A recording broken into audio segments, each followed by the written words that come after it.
y a un autre thème dont il faut parler quand on parle de documentaire, c'est la question du commentaire.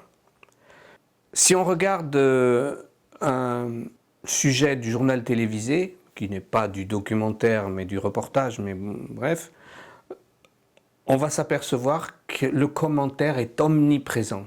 En Syrie, c'est un pas de plus vers une escalade militaire entre le régime de Damas et Ankara. Et en fait, les images ne sont là que pour occuper le regard pendant qu'on écoute ce que dit la voix. Ça, c'est l'extrême. Et puis, il peut y avoir aussi des documentaires qui ne sont faits que d'images avec des gens qui parlent éventuellement ou qui ne parlent pas, mais qui soient dépourvus de commentaires.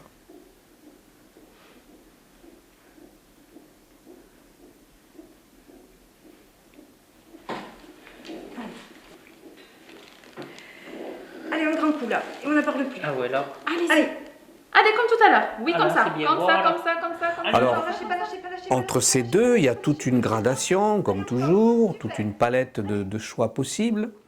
Mais pour en rester dans les généralités, disons que le documentaire sans commentaire est généralement considéré comme le nec plus ultra, ce qui se fait de mieux, ce que l'on essaie d'obtenir.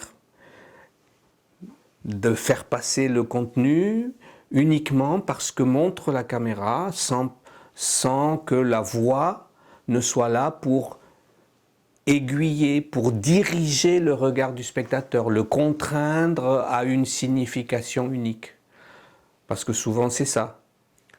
Un documentaire dépourvu de commentaires donne à voir un réel, mais en même temps laisse au spectateur le loisir de se faire son inventaire de tout ça, de se faire son interprétation, de tirer le sens qu'il veut. Alors que dès que le commentaire intervient, ben ça réduit. Voilà ce qu'il faut comprendre, voilà c'est plus dirigé. Mais bon, ne soyons pas quand même schématiques. Je pense que les deux peuvent avoir leur lettre de noblesse.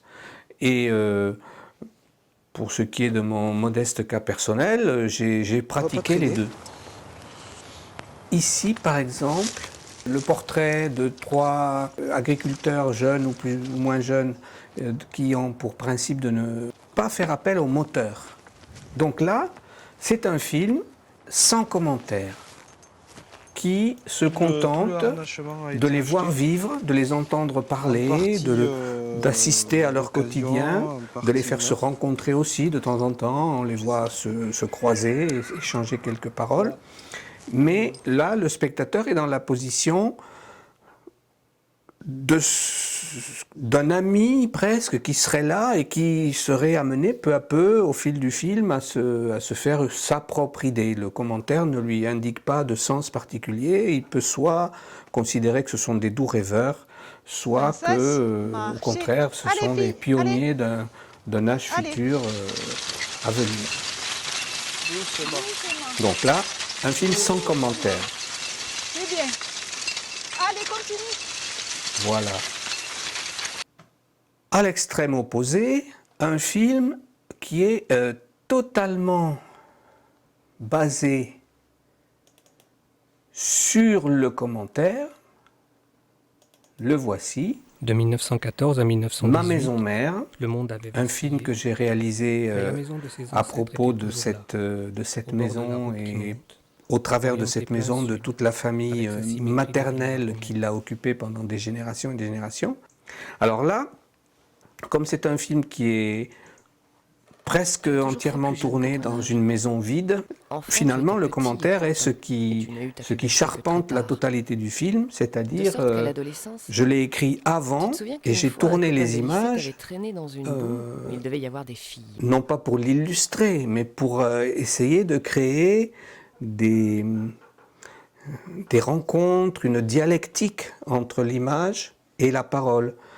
Dans un cas comme celui-là, je ne sais pas si c'est prétentieux de le penser, mais j'ai l'impression, en tout cas ce que j'ai voulu faire, c'est que la parole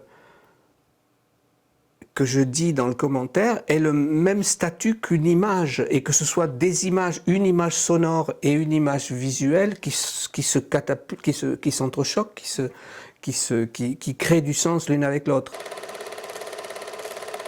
L'enfant, c'est toi.